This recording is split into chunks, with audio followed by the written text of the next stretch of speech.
આતંકી હુમલા બાદ ભારતીય સેનાએ પાકિસ્તાનને જડબાતોડ જવાબ આપ્યો હતો, જેમાં પાકિસ્તાનના આતંકી અડ્ડાઓનો સફાયો કરવામાં આવ્યો।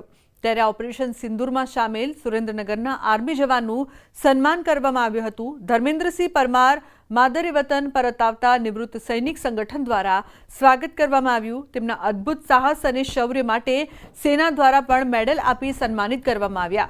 ચીફ ઓફ આર્મી સ્ટાફ દ્વારા કોમેન્ડેશન મેડલથી સન્માનિત કરાયા।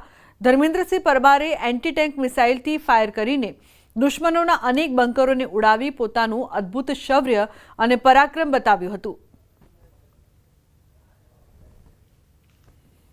આ ઓપરેશન સિંદૂરમાં હું એક એટીજીએમ યાની કે રોકેટ લોન્ચર ફાયરર છું।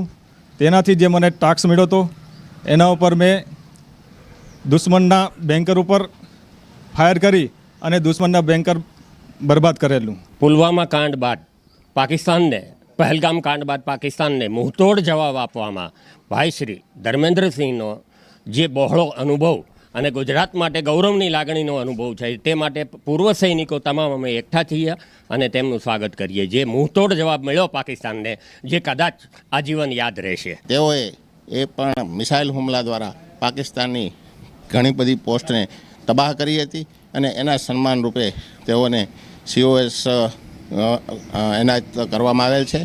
આજરોજ તેઓ માદરે વતન સુરેન્દ્રનગર પધારેલ છે। તેઓનું સન્માન અને એણે બતાવેલ અપ્રતિમ શૌર્ય બદલ અમે બધા ગૌરવાન્વિત છીએ।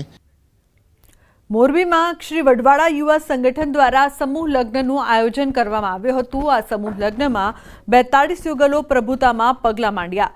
સમસ્ત રબારી સમાજે પર્યાવરણ, સંસ્કૃતિ અને માનવતા અંગે પ્રેરણા આપતું આયોજન કર્યું।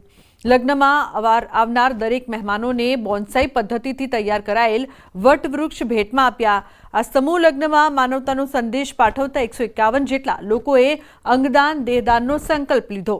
સમૂહ લગ્નમાં પ્રભુતામાં પગલાં માંડનાર દરેક યુવક યુવતીઓના ગામોમાં શ્રી વડવાળા યુવા સંગઠન દ્વારા 100 વૃક્ષો વાવવામાં આવશે।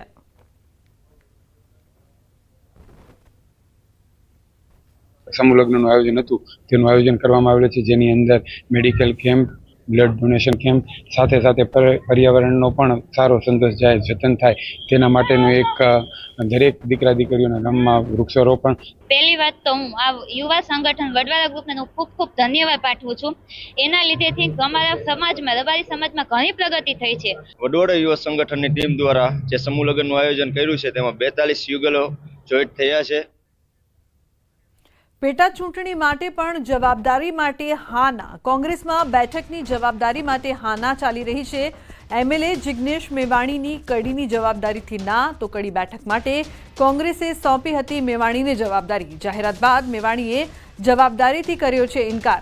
મેવાણીએ ના પાડતા ગ્યાસુદ્દીન શેખને જવાબદારી અપાઈ છે। કડી પ્રભારી તરીકે ગ્યાસુદ્દીન શેખને સોંપાઈ છે જવાબદારી। ચૂંટણીની જાહેરાત સાથે કોંગ્રેસે કડી વિધાનસભા માટે 4 પ્રભારીના નામની જાહેરાત કરી હતી। તો કોંગ્રેસની જાહેરાત બાદ મેવાણીએ નેતાગીરી સામે નારાજગી વ્યક્ત કરતા જવાબદારી સ્વીકારવા ઇનકાર કર્યો હતો। તો ઉલ્લેખનીય છે કે મેવાણીએ કેમ ઇનકાર કર્યો તેને લઈને ચર્ચા પણ થઈ રહી છે। પેટા ચૂંટણી પહેલા કોંગ્રેસમાં કકડાટ। પ્રણવ જોડાયા છે ફોનલાઈન પર વધુ માહિતી આપવા માટે। પ્રણવ, જે પ્રકારથી મેવાણી દ્વારા ના પાડવામાં આવી અને હવે ગ્યાસુદ્દીન શેખને જવાબદારી સોંપાઈ છે, શું છે વધુ માહિતી અને ઇનકાર પાછળનું કારણ શું? એક તરફ પ્રદેશ કોંગ્રેસ પ્રમુખ એમ કહી રહ્યા છે કે અમે 2 ચૂંટણીઓ જે છે કડી અને વિસાવદરને જીતવા જઈ રહ્યા છે, પરંતુ કોંગ્રેસનો જ કકડાટ છે તે ચરમસીમા ઉપર જોવા મળી રહ્યો છે અને તે પણ બહાર આવીને દેખાઈ રહ્યો છે। ખાસ કરીને જ્યારે કડીના પ્રભારી તરીકે જિગ્નેશ મેવાણીની પસંદ કરવામાં આવી હતી, ખુદ પ્રદેશ પ્રમુખે જાહેરાત કરી હતી મીડિયા સમક્ષ કે અમારા પ્રભારી રહેશે, પરંતુ જિગ્નેશ મેવાણીએ સ્પષ્ટ ના પાડી દીધી હતી કે કડીના વિધાનસભા જે બાય ઇલેક્શન છે તેની અંદર મારી જવાબદારી કોઈ નહીં રહે। તેના જ કારણે તાબડતોબ કોંગ્રેસ પ્રમુખે ગ્યાસુદ્દીન શેખને જવાબદારી સોંપી છે અને હાલ કડી જે વિધાનસભા પેટા ચૂંટણી થવાની છે તેની અંદર જે 4 પ્રભારીઓ છે તેની અંદર ગ્યાસુદ્દીન શેખનો સમાવેશ કરાયો છે। પરંતુ ચોક્કસ એ માની શકાય, એક તરફ જીતના દાવાઓ થઈ રહ્યા છે, બીજી તરફ કોંગ્રેસના જે નેતાઓ આમને સામને જોવા મળી રહ્યા છે। ખુદ જે કોંગ્રેસના કાર્યકારી પ્રમુખ પણ છે અને વડગામના ધારાસભ્ય પણ છે, એ ખુદ જિગ્નેશ મેવાણી હવે કદાચ પ્રદેશ પ્રમુખની આદેશ ઉપર જ તેઓ બાયો ચડાવ્યો હોય તે પ્રકારનો હાલ અહીં જોવા મળી રહ્યો છે। કદાચ આંતરિક કકડાટ ફરી વખત કોંગ્રેસ પાર્ટીનો ઉપર જોવા મળી રહ્યો છે। બિલકુલ પ્રણવ, જે પ્રકારથી પ્રદેશ પ્રમુખના નિર્ણય સામે વિરોધ કહી શકાય કે જિગ્નેશ મેવાણી કરી રહ્યા છે, શું તેમને કોઈ નારાજગી છે? ચોક્કસ એ જે સમાચાર મળી રહ્યા છે તે પ્રમાણે અમરેલીમાં જે એક દલિતની હત્યા થઈ હતી ત્યારબાદ કોંગ્રેસ પાર્ટી તરફથી કોઈ મદદ નથી મળી તે પ્રકારનો આરોપ જિગ્નેશ મેવાણીનો અહીં લાગી રહ્યો છે. તેથી જ જિગ્નેશ મેવાણીનું કહેવું છે કે કોઈ પણ પ્રદેશ લેવલના નેતાઓ છે તે મદદ નથી કરી રહ્યા અને તેને લઈને તેઓએ રાહુલ ગાંધીને પણ ફરિયાદ કરી હતી કે એક તરફ ઓબીસી SC સમાજની વાત કરી રહી છે કોંગ્રેસ પાર્ટી, તો બીજી તરફ એના ઉપર થયેલા જે અત્યાચારો છે તે અત્યાચારો સામે પણ ક્યાંક ને ક્યાંક કોંગ્રેસ પાર્ટીના જે નેતાઓ છે તે મદદ નથી કરી રહ્યા અને તેના જ કારણે એ કહી શકાય કે તે પોતાની નારાજગી વ્યક્ત કરીને એક એવી વાત કરી છે કે જે પેટા ચૂંટણી છે, પેટા ચૂંટણીમાં જેને પ્રભારી તરીકે નિમણૂક કરવામાં જાહેરાત થાય છે મીડિયા સમક્ષ, તેની સામે જ તેઓ પોતાની ના પાડી દે છે અને આખરે ગિયાસુદ્દીન શેખને છે ત્યાં જવાબદારી સોંપવી પડે છે. બિલકુલ પ્રણવ, જે પ્રકારથી જે કારણ આપ જણાવી રહ્યા છો કે કોઈ કારણ હોઈ શકે, પરંતુ હાલમાં જ રાહુલ ગાંધી પણ ગુજરાત આવીને ગયા હતા, સંકલનની વાત કરવામાં આવી, સંગઠનને વધુ મજબૂત કરવાની વાત કરવામાં આવી, તો આવી વાતોમાં જો અંદર કહી શકાય કે આવી રીતે જવાબદારી સ્વીકારવાનો ઇનકાર કરવામાં આવે તો તેની અસર પરિણામ પર પણ જોવા મળતી હોય છે પ્રણવ. લુના, ચોક્કસ, કારણ કે જે રીતે કડી અને વિસાવદરની જે બાય ઇલેક્શન જાહેર થયા છે ત્યારે એક તરફ કોંગ્રેસ પાર્ટી એક છે અને જીતવાના દાવાઓ કરી રહી છે, તો બીજી તરફ કોંગ્રેસ પાર્ટીના જ જે આંતરિક કલહ છે તે ફરી વખત સપાટી ઉપર આવી ગયો છે. 2022માં પણ જે કોંગ્રેસ પાર્ટીમાં નેતાઓની નારાજગી હતી તેના જ કારણે કોંગ્રેસ પાર્ટીને સૌથી મોટું નુકસાન થયું હતું ને માત્ર 17 બેઠકોમાં કોંગ્રેસ પાર્ટી સમેટાઈ ગઈ. ત્યારે ફરી વખત જયારે ઇલેક્શન નજીક આવી રહ્યા છે ત્યારે કોંગ્રેસ પાર્ટીના જે નેતાઓ છે તે પોતાનો જે આંતરિક કલહ છે તે બહાર આવી ગયો છે. તેને લઈને જિગ્નેશ મેવાણી કોંગ્રેસ પાર્ટીના કાર્યકારી પ્રમુખ પણ છે અને સાથે જ વડગામના ધારાસભ્ય પણ છે અને દલિતનો એક મોટો ચહેરો છે અને રાહુલ ગાંધીની ગુડબુકમાં સૌથી વધુ તે આગળ વ્યક્તિ ધરાવતું જિગ્નેશ મેવાણી છે. પરંતુ આજે જે રીતે ઘટના સામે છે, જે રીતે ન્યૂઝ રીને આ માહિતી મળી છે અને ખુદ જિગ્નેશ મેવાણીએ પણ આ સ્પષ્ટતા કરી છે કે હું એ પ્રભારી તરીકે હું જવાબદારી નહીં સ્વીકારું અને કોઈ વ્યક્તિને જવાબદારી સોંપી. બિલકુલ પ્રણવ, આભાર આ સમગ્ર માહિતી બદલ. તો જે પ્રકારથી જવાબદારીમાંથી ઇનકાર પાછળનું કારણ નારાજગી સામે આવી રહી છે.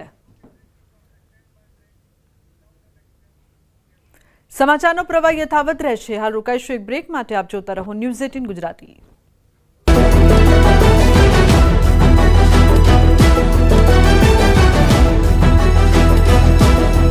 लीला मैं नरेंद्र दामोदर दास मोदी ईश्वर की शपथ लेता हूं कि मैं विधि द्वारा स्थापित भारत के संविधान के प्रति सच्ची श्रद्धा और निष्ठा रखूंगा. ઓપરેશન સિંદૂર બાદ પહેલીવાર પીએમ મોદી ગુજરાતના પ્રવાસે આવ્યા. વડોદરાથી પ્રવાસની શરૂઆત કરી. તેની પાછળ વડોદરા સાથે પીએમ મોદીનો જૂનો નાતો છે, જેની આ તસવીર છે. પીએમ મોદી વડોદરાથી પ્રથમવાર સાંસદ બની દિલ્હી પહોંચ્યા હતા. 15 મે 2014ના વડોદરામાં વિજયી સભા કરી હતી. આજના દિવસે એટલે કે 12 વર્ષ પહેલા 26 મે 2014ના રોજ પ્રધાનમંત્રી પદના શપથ લીધા હતા. એટલે જ આજના દિવસે વડોદરામાં પીએમ મોદીએ રોડ શો કર્યો. આ રોડ શો દરમિયાન વડોદરા કેસરિયા રંગમાં રંગાયું, મોદીમય બન્યું. ખાસ કરીને મુસ્લિમ મહિલાઓ પણ દેશભક્તિના રંગમાં રંગાઈ.